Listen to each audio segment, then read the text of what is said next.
un benvenuto su Heavy Metal Heaven. Oggi ti portiamo con noi in un viaggio nello spazio, grazie a un prog metal sfaccettato, difficile in ogni senso, ma tutto sommato valido.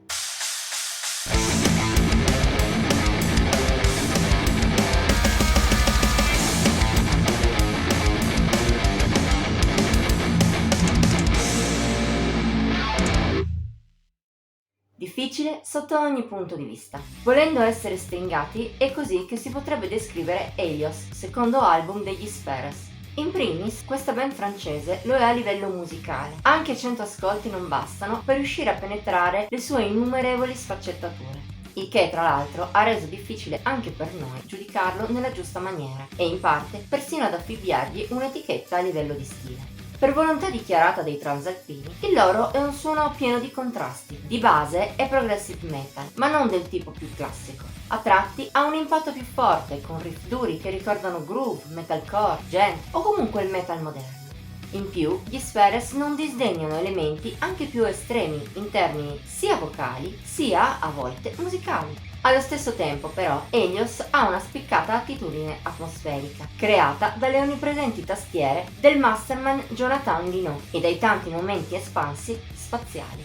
Un dualismo che però, per il gruppo francese, è croce e delizia. Da un lato è vero infatti che quello appena descritto è uno stile personale, molto più della media del prog metal, e non solo. Gli Spheres si dimostrano buoni compositori e riescono a mescolare le loro due anime principali e tante altre sfumature in qualcosa di buono, in alcuni momenti persino eccellenti, almeno di solito. Ma dall'altro lato, a volte Helios sembra indeciso su quale direzione prendere, il che rende il disco ondivago.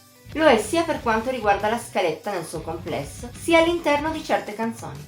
Alcune di esse si lasciano ricordare solo per alcuni momenti, per il resto risultano anonime. Si possono citare per esempio l'inizio di tono epico della opener Algorithmic Sentience, oppure il momento strano e demenziale nel finale di Running Man, che tra l'altro sembra fuori luogo in un disco serioso come questo.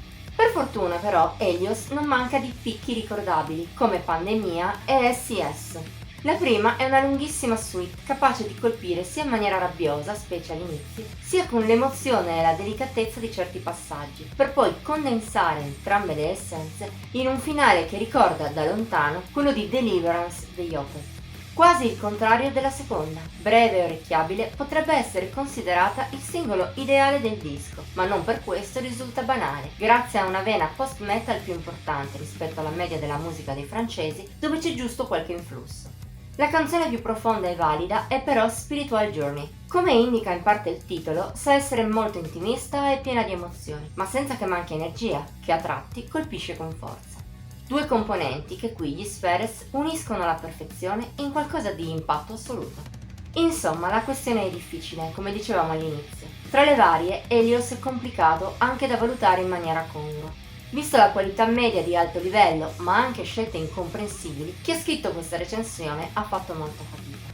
Ma alcune certezze sono innegabili. La musica degli Spheres non è per tutti i palati e anzi adatta solo a chi ama sia prog metal che sonorità più atmosferiche. Se lo sei, questo loro secondo album è un viaggio da intraprendere, almeno una volta. Ti ritroverai davanti a una complessa, ma valida esperienza prog metal, con alti e bassi, ma quasi sempre piacevole. Ed è probabile che possa fare al caso tuo. Voto di Heavy Metal Heaven 78 su 100. Per oggi è tutto. Ti abbiamo incuriosito con la nostra recensione? Faccelo sapere nei commenti, oltre a mettere like e a condividere. Puoi inoltre iscriverti al nostro canale e attivare la campanella degli avvisi per non perderti neppure uno dei nostri nuovi video. Infine, seguici su Facebook, Instagram e Pinterest. Trovi i link qui sotto in descrizione. Ci vediamo la prossima volta.